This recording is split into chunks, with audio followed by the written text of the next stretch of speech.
ምንም እኔ ወይ ያመለጠኝ ዜና ካለ እንትን አደርጋለሁ ግን ፕሮሞት አድርገውት በዚህ ርዕስ ላይ ውይይት ሲያደርጉም ሰምቼ አላቅም እና ይሄንን ቀጥታ እንግዲህ ለምክክር ኮሚሽኑ እንደ አጀንዳ እንዲያዝ አድርገዋል ግን ከነሱ በፊት በቅርብ ጊዜ ባብይ ይሄ ፓርላማ እንደዚህ አሁን ባለበት ሁኔታ አይቀጥልም ይዘቱንም አወቃቀሩንም ሁሉንም ቀይረን ሌላ ፎርማት ያለው ፓርላማ ነው የሚኖረው የሚል ፍንጭሉ ሰጥቶ ነበር እንግዲህ የሚደጋገፍ ሐሳብ ከዛ በፊትም የፕሬዝዳንታዊ የሆነ የመንግስት አወቃቀር ለብልጽግናም ጭምር እንደሚያዋጣው አይነት ምልክት የሚሰጡ መረጃዎች አብይም ወደዛ አይነት መንገድ እየሄደ እንደሆነ አንዳንድ የነሱ ምሁራኖች እሱንም ፕሮሞት ሲያደርጉ ስለቆዩ ብልጽግናና ኢዜማ ካላቸው በጣም የመደጋገፍ የመቀራረብ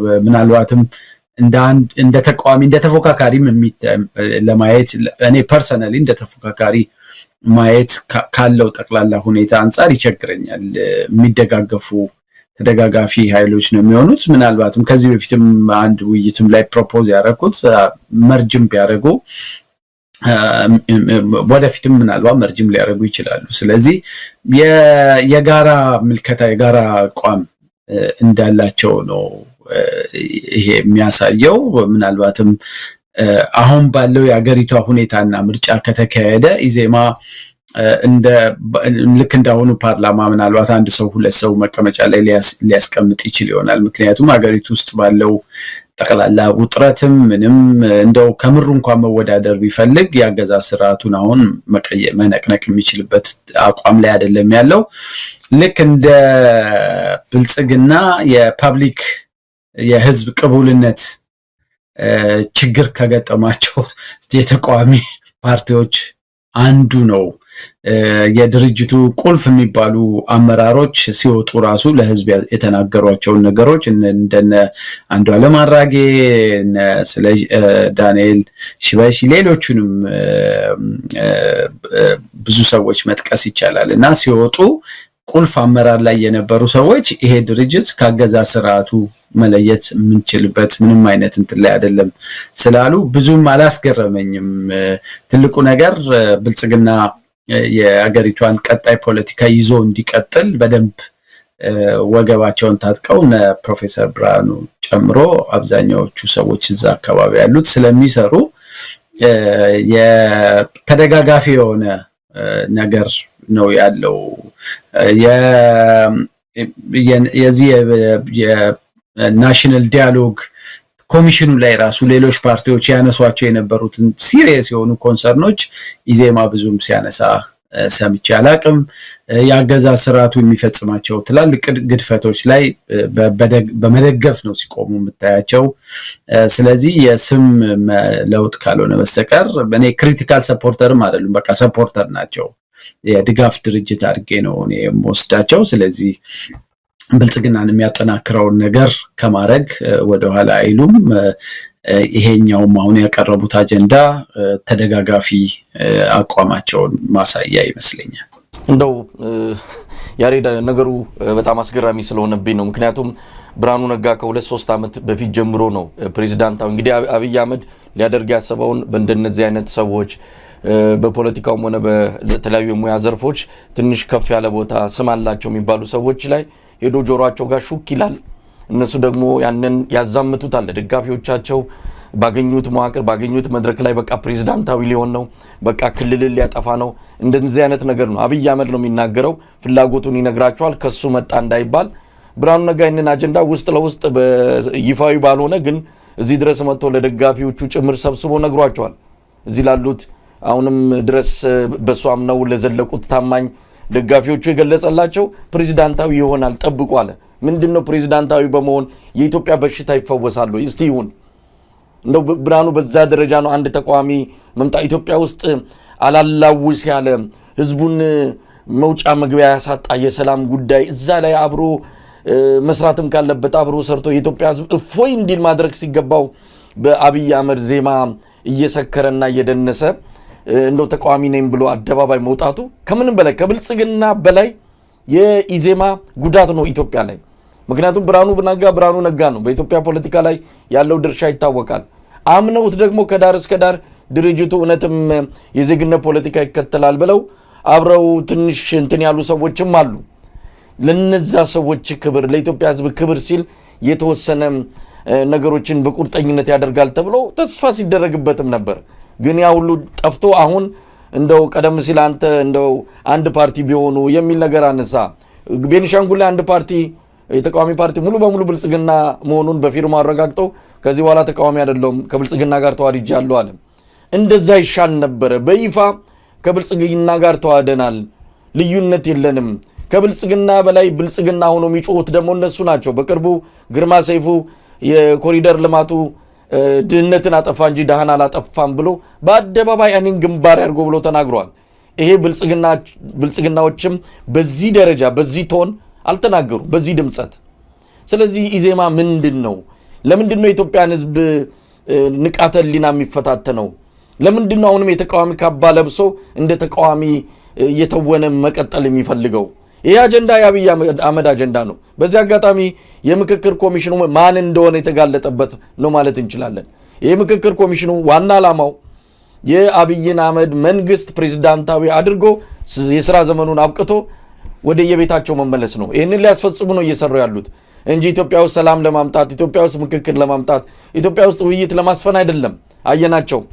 ባለፈውም አብይ አህመድ እነሱ መጡ ቀሩም ያመጣናቸው እኮ እንዲደግፉን እንጂ እንዲያፈርሱን አይደለም ብለው በግልጽ የምክክር ኮሚሽኑን ሚናና ተግባር ደበላልቆ የብልጽግና ንግስና አስፈጻሚ ምንድነው ንግስና አመቻች አድርጎ ያቀረበበትን መንገድ ነው የሰማ ነው።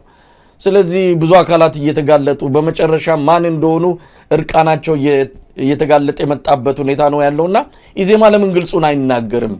ከዚህ በኋላ እኔ ተቃዋሚ አይደለሁም ከብልጽግና ጋር ውህደት ማድረግ አለብን፣ ምንም የምንለይበት ነገር የለም፣ ብልጽግና እስካለ ድረስ ነው እኛም ኢትዮጵያ ውስጥ መንቀሳቀስ የምንችለው።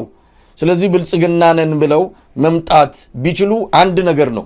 ኢዜማ ነን እያሉ ከቀጠሉ ግን እውነት ለመናገር የኢትዮጵያ ሕዝብ ከማንም በላይ ከብልጽግና ባልተናነሰ ሁኔታ መታገል ያለበት ኢዜማን ነው። እኔ የብልጽግና ኢዜማዎች ሆኖ አሁን ብልጽግናዎችም ኢዜማን በተቃዋሚነት እንዲቆይ የሚፈልጉበት በቂ ምክንያት አላቸው። ምክንያቱም ምርጫው በማናቸውም ሁኔታ ውስጥ ዞሮ ዘግይቶ ምንም መካሄዱ አይቀርም። ስለዚህ አትሊስት ይሄንን የፌክ ምርጫ የውሸት ምርጫ ነው የምለው ያንን የውሸት ምርጫ የሚያጅብህ አካል ከሌለ ምርጫው ምርጫ አይሆንም። አትሊስት ዝም ብሎ ምርጫ ተብሎ ስም ሊወጣለት አይችልም። ስለዚህ ለዓለም አቀፍ ማህበረሰቡም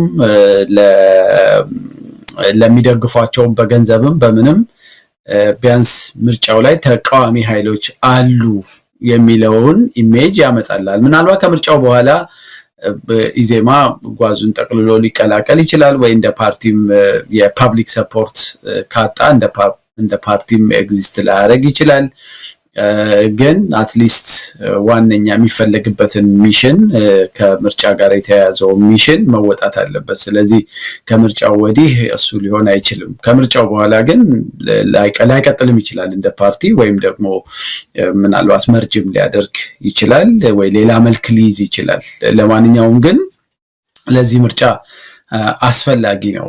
አሁን የምርጫ መካሄድ አይችልም ኢትዮጵያ ውስጥ ባለው የዚህ አስቸጋሪ የሆነ የግጭት አውድ ውስጥ ምርጫ ማካሄድ አንችልም ብለው ሌሎች ፓርቲዎች የሚያሳዩትን አይነት ጠንከር ያለ አቋም በኢዜማ በኩል ብዙም አታይም። አንድ ሁለተኛ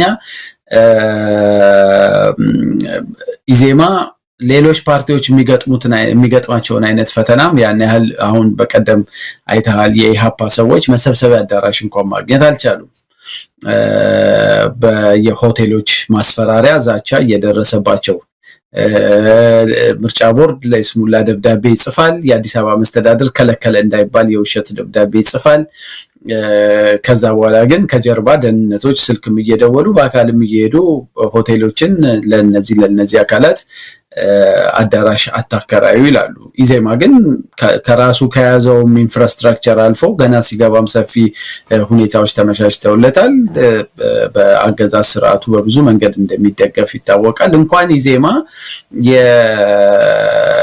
የድሮ እናንተ የምትሰሩበት ግንቦት ሰባት በባለቤትነት ይዞት የነበረው ኢሳት ራሱ በጠቅላይ ሚኒስትር ቢሮ እንደሚደገፍ ይታወቃል እና በብዙ መንገድ በእነሱ ድጋፍ ካሉበት ህንፃ አመቺ ሁኔታ አንስቶ በብዙ መንገድ ዶክተር ብርሃኑ ከጠቅላይ ሚኒስትሩ ጋር ባለው ፕሮፌሰር ብርሃኑ ካለው ቅርበት አንጻር ድጋፍ ይሰጣቸዋል። ግን አሁን አትሊስት ይሄንን ወቅት ማሳለፍ ስላለባቸው ኢትስ ቱ ኤርሊ መርጅ ለማድረግ ለዚህ ለምርጫው ድራማ አይመችም። ስለዚህ ይሄን ምርጫ ለማሳለፍ የግድ የኢዜማ አይነት አክት የሚያደርግ ፓርቲ ይኖራል። ግን በጣም በእርግጠኝነት የምናገረው የኢትዮጵያ ህዝብ ምን እንደሆነ በደንብ ያወቀ ይመስለኛል። አይ ቲንክ ይሄንን ነገር ኢን ብላክ ኤንድ ዋይት ከይሉንታም ከምንም ወጥተው እነዚህን ችግሮች ፊት ለፊት መነጋገር ያስፈልጋል እና ትልቅ ታኮ ነው የሆነው ለብልጽግና እንዳይንገዳገድም ምንም እንዳይል ድጋፍ በተለያዩ መንገዶች የሚያደርጉት ድጋፍ እንዳለ ሆኖ በሚዲያ በፕሮፓጋንዳ ጭምር ድጋፍ የሚሰጡ ሰዎች ናቸው እዛ አካባቢ ያሉት ኢንክሉዲንግ ኢሳት። ስለዚህ እኔ አንድ ኢንተርቪው ኢሳት ላይ ጠንከር ያለ እዛ አዲስ አበባ ሆኜ ሲሪየስ የሆነ ትችት መንግስት ላይ በሚሰሩ የሰብአዊ መብት ጥሰቶች በተፈጸሙባቸው ጉዳዮች ላይ ጠንከር ያለ ውይይት አንድ ጋዜጠኛ ጋብዞኝ ካደረኩ በኋላ ያ ጋዜጠኛ እኔን ኢንተርቪው በማድረጉ ከኢሳት ተባረዋል። ለእንዴት ያሬድን ጋብዘህ በዚህ ደረጃ መንግስትን ታስተቻለህ